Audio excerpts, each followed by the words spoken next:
Hola, muy buenos días. Me presento, mi nombre es Raúl Alexis Archila Gómez, soy estudiante de cuarto cuatrimestre de licenciatura en Ciencias Naturales y Educación Ambiental de la Universidad Minuto de Dios. Este trabajo es un video presentado al profesor Carlos Andrés Sánchez de la materia Organismos y Procesos Biológicos acerca del sistema nervioso, el cual es un conjunto de órganos y estructuras de control e información del cuerpo humano, constituido por células altamente diferenciadas conocidas como neuronas, que son capaces de transmitir impulsos eléctricos a lo largo de una gran red de terminaciones nerviosas. El sistema nervioso es común en el ser humano y la mayoría de los animales cordados, los artrópodos, los moluscos, platelmintos y cinearios. Otros grupos animales como los protozoos, los poríferos y las plantas, en cambio, no poseen sistema nervioso diferenciado. Este aparato de transmisión de energía química y eléctrica recorre el cuerpo entero y permite la coordinación de los movimientos y las acciones, tanto las conscientes como las reflejas, a partir de lo cual se distingue dos tipos de sistema nervioso, el somático y el autónomo. El primero se ocupa de la conexión entre las extremidades del cuerpo y el cerebro, mientras que el segundo lo hace de las acciones reflejas e involuntarias. Bueno, comencemos. Acerca de la evolución del sistema nervioso. Dice, la evolución de los sistemas nerviosos es esencial para la evolución animal. La comunicación entre las células, sean de organismos unicelulares o las células componentes de un organismo multicelular, dependen de estímulos químicos. Moléculas específicas son liberadas por células secretoras y transportadoras a otras células, donde establecen interacciones con receptores proteicos y generan una respuesta. La presencia en procariotas, protistas y hongos de las moléculas de señalización idénticas a la de los vertebrados y la función dual de algunas moléculas de vertebrados como hormonas y neurotransmisores proporciona una fuente de evidencia de que los sistemas endocrino y nervioso tienen un origen evolutivo común en los sistemas primitivos de comunicación de célula a célula. Los sistemas nerviosos de los invertebrados van en redes muy simples hasta los complejos.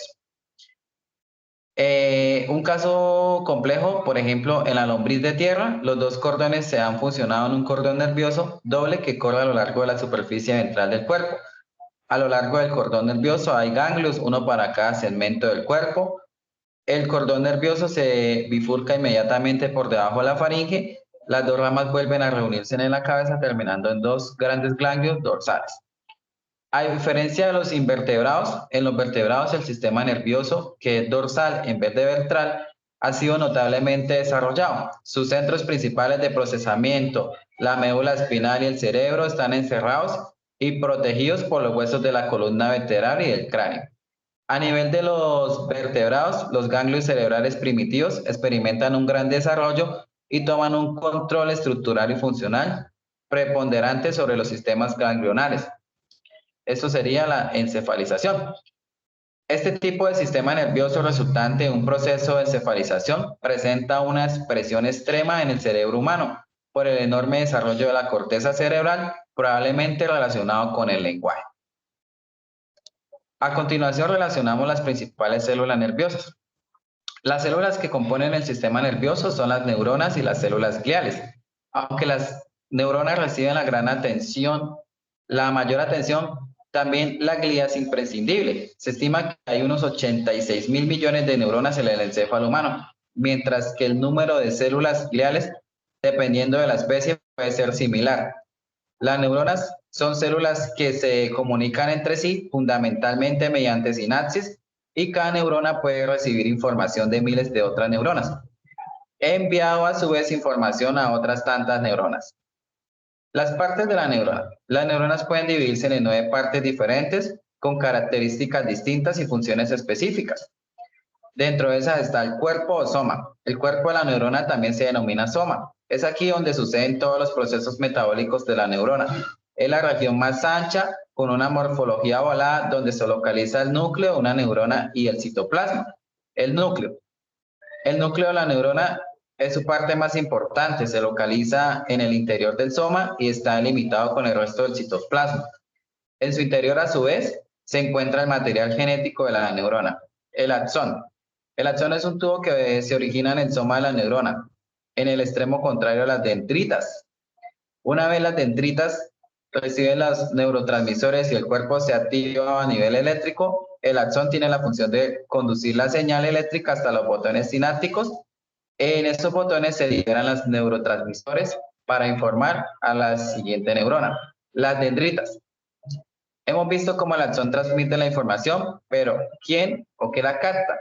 Las dendritas, estas son prolongaciones que surgen del soma y que configuran una especie de ramas que cubren el centro neuronal. De esta forma se encargan de captar las neurotransmisiones producidas por la neurona más cercana, así como de enviar la información química al cuerpo de la neurona, que hace que éste se active eléctricamente.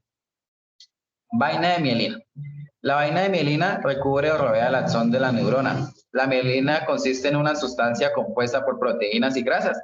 Permite la transmisión de la señal eléctrica a lo largo de toda la neurona y que ésta se propague a una velocidad adecuada, muy rápida. Nódulos de Ramberg.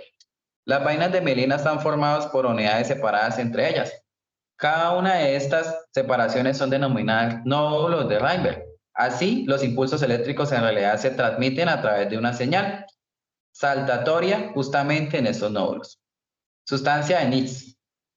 Se trata de un conjunto de granulos en el citoplasma de la neurona. Dicha sustancia se encarga de sintetizar proteínas para las neuronas. Botones sinápticos. Se trata de ramificaciones localizadas en la parte terminal del axón. Son parecidos a las dendritas, pero su función es liberar al medio extremo los neurotransmisores.